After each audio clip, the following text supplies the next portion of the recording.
Hey guys, we're back with Alice's Adventures in Wonderland. And don't look at my face. I'm sick, but that's nothing new. So, just pretend that I'm like a bright-eyed, bushy-tailed version of myself and pretend I'm wearing makeup.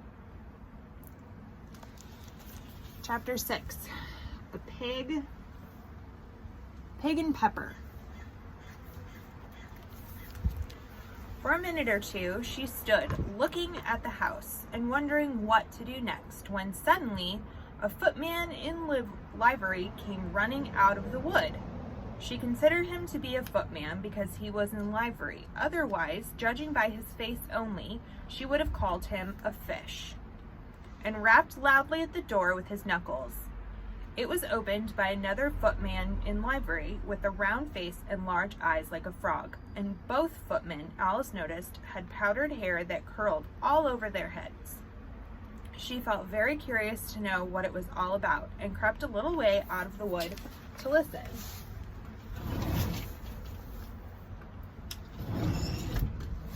Turning on the outside light. The fish footman began by producing from under his arm a great letter, nearly as large as himself, and this he handed over to the other, saying in a solemn tone, "For the Duchess, an invitation from the Queen to play croquet."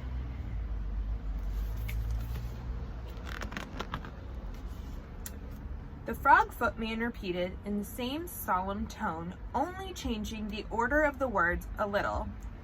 "From the Queen, an invitation for the Duchess to play croquet." Then they both bowed low, and their curls got entangled together. It's very silly. Alice laughed so much at this that she had to run back into the wood for fear of their hearing her. And when she next peeped out, the fish footman was gone, and the other was sitting on the ground near the door, staring stupidly up into the sky.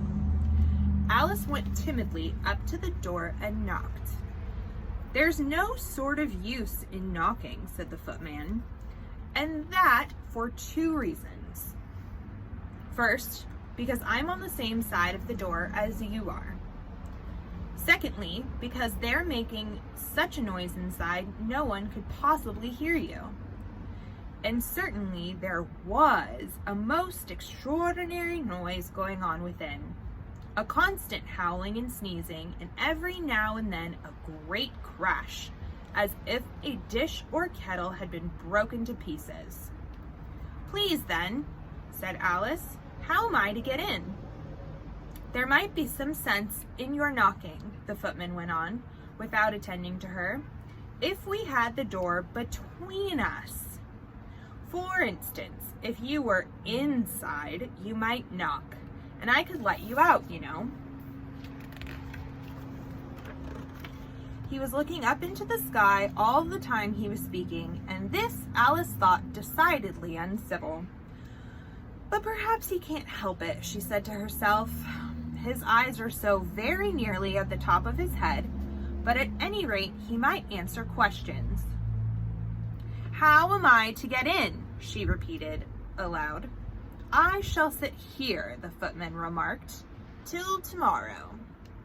At this moment the door of the house opened, and a large plate came skimming out straight at the footman's head. It just grazed his nose and broke to pieces against one of the trees behind him. "Or the next day, maybe," the footman continued in the same tone, exactly as if nothing had happened. "How am I to get in?" asked Alice in a louder tone. "Are you going to get in at all?" said the footman.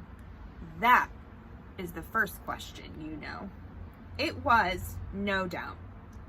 Only Alice did not like to be told so. "It's really dreadful," she muttered to herself, "the way all the creatures argue. It's enough to drive one crazy." The footman seemed to think this a good opportunity for repeating his remark with variations. "I shall sit here," he said, "on and off for days and days."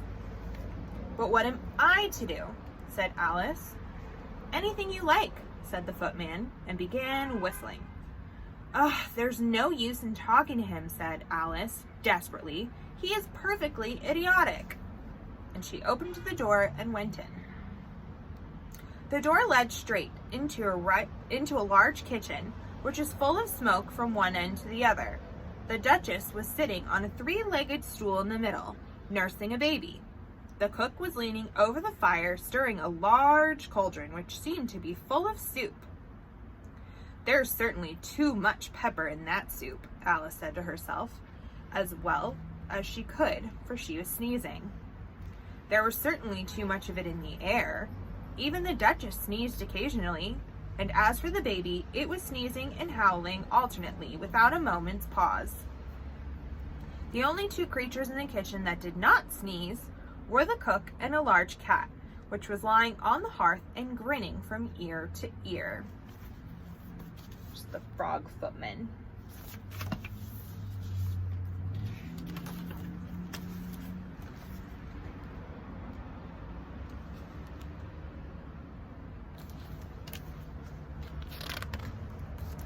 Please, would you tell me, said Alice a little timidly, for she was not quite sure whether it was good manners for her to speak first.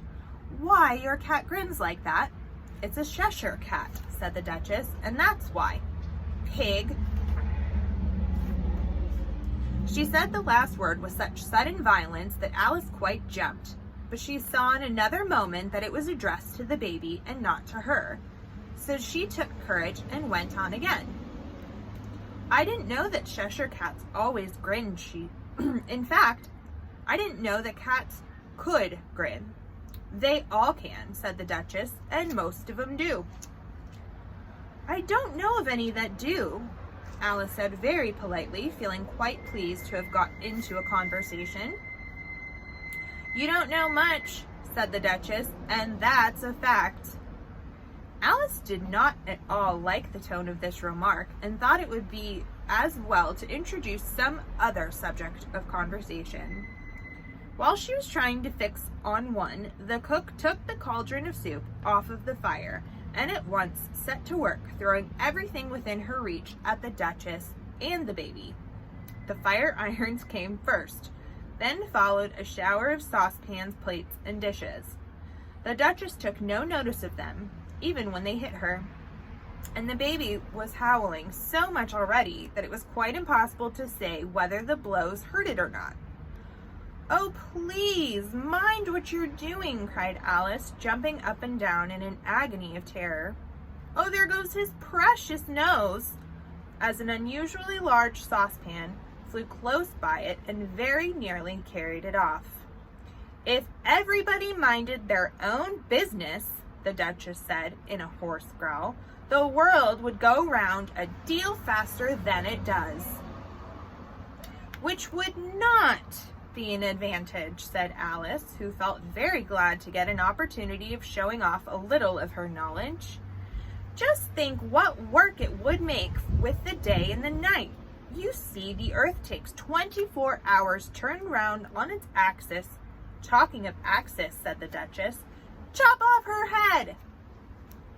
Alice glanced rather anxiously at the cook to see if she meant to take the hint, but the cook was busily stirring the soup and seemed not to be listening. So she went on again. 24 hours, I think. Or is it 12? Don't bother me, said the Duchess. I never could abide figures. And with that, she began nursing her child again, singing a sort of lullaby to it as she did so, and giving it a violent shake at the end of every line. Speak roughly to your little boy and beat him when he sneezes. He only does it to annoy, because he knows it teases. Chorus, in which the cook and the baby joined, wow, wow, wow. While the Duchess sang the second verse of the song, she kept tossing the baby violently up and down, and the poor little thing howled so that Alice could hardly hear the words. I speak severely to my boy and beat him when he sneezes, for he can thoroughly enjoy the pepper when he pleases. Wow, wow, wow. Here, you may nurse it a bit if you like, the Duchess said to Alice, flinging the baby at her as she spoke. I must go and get ready to play croquet with the Queen. And she hurried out of the room. The cook threw a frying pan after her as she went, but it just missed her. Alice caught the baby with some difficulty, as it was a queer-shaped little creature, and held out its arms and legs in all directions. Just like a starfish, thought Alice. The poor little thing was snorting like a steam engine when she caught it, and kept doubling itself up and straightening itself out again, so that altogether for the first minute or two it was as much as she could do to hold it. As soon as she had made out the proper way of nursing it, which was to twist it up into a sort of knot, and then keep tight hold of its right ear and left foot, so as to prevent it from undoing itself, she carried it out into the open air. If I don't take this child away with me, thought Alice, they're sure to kill it in a day or two. Wouldn't it be murder to leave it behind? She said the last words out loud, and the little thing grunted in reply. It had left off sneezing by this time. Don't grunt, said Alice. That's not at all a proper way of expressing yourself. The baby grunted again, and Alice looked very anxiously into its face to see what was the matter with it. There could be no doubt that it had a very turn-up nose, much more like a snout than a real nose. Also, its eyes were getting extremely small for a baby altogether. Alice did not like the look of the thing at all, but perhaps it was only sobbing, she thought, and looked into its eyes again to see if there were any tears.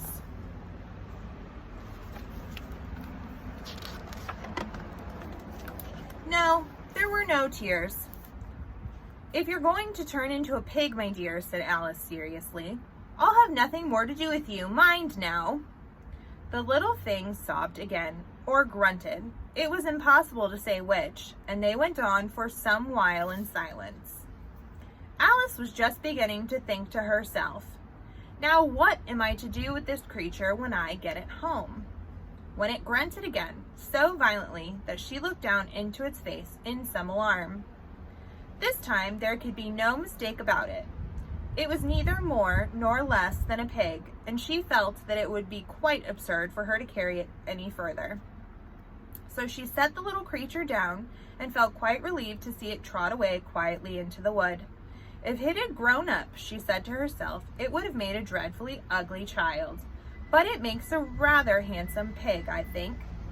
And she began thinking over other children she knew, who might do very well as pigs, and was just saying to herself, if one only knew the right way to change them, when she was a little startled by seeing the Cheshire Cat sitting on a bough of trees a few yards off. The cat only grinned when it saw Alice. It looked good-natured, she thought. Still, it had very long claws and a great many teeth, so she felt that it ought to be treated with respect. Cheshire Puss, she began rather timidly, as she did not at all know whether it would like the name. However, it only grinned a little wider. Come, it's pleased so far, thought Alice, and she went on. Would you tell me, please, which way I ought to go from here? That depends a good deal on where you want to get to, said the cat. I don't much care where, said Alice. Then it doesn't matter which way you go, said the cat. So long as I get somewhere, Alice added as an explanation.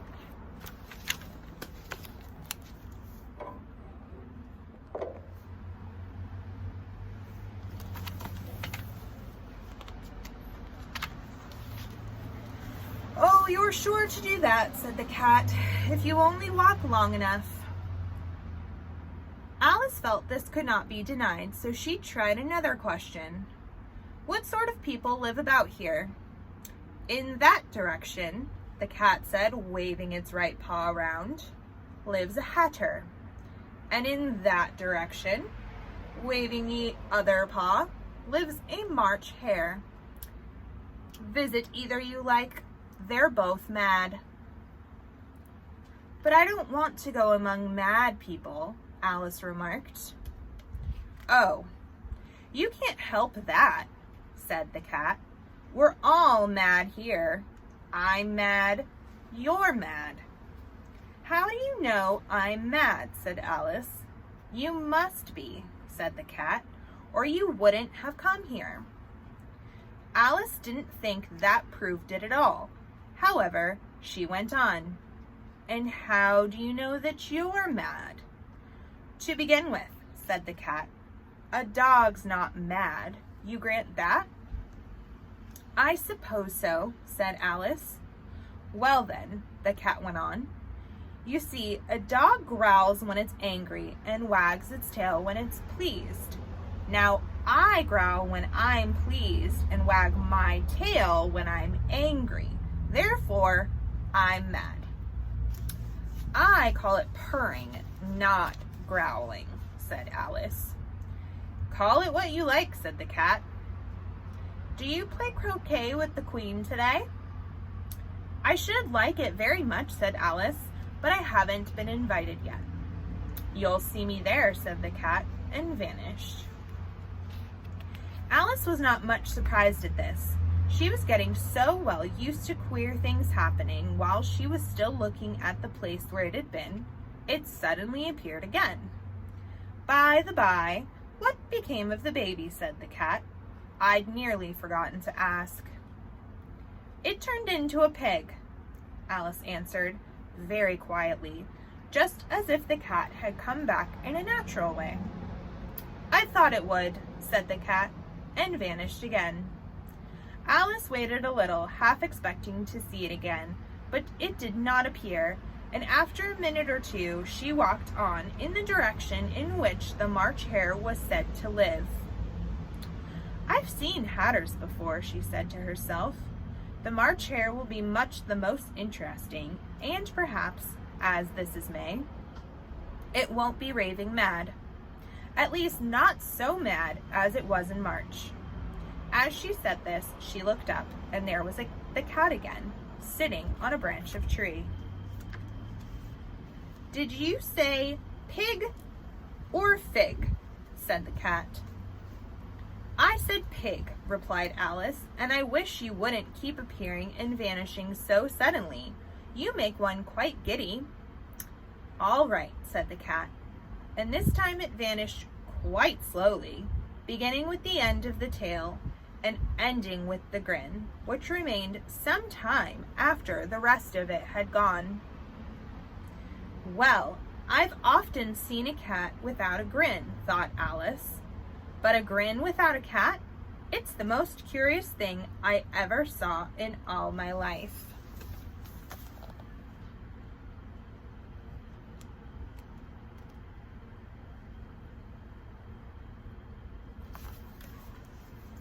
She had not gone much farther before she came in sight of the house of the March Hare. She thought it must be the right house, because the chimneys were shaped like ears and the roof was thatched with fur.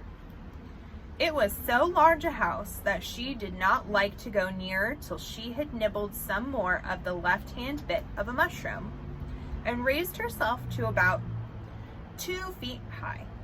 Even then, she walked up towards it rather timidly, saying to herself, "Suppose it should be raving mad after all?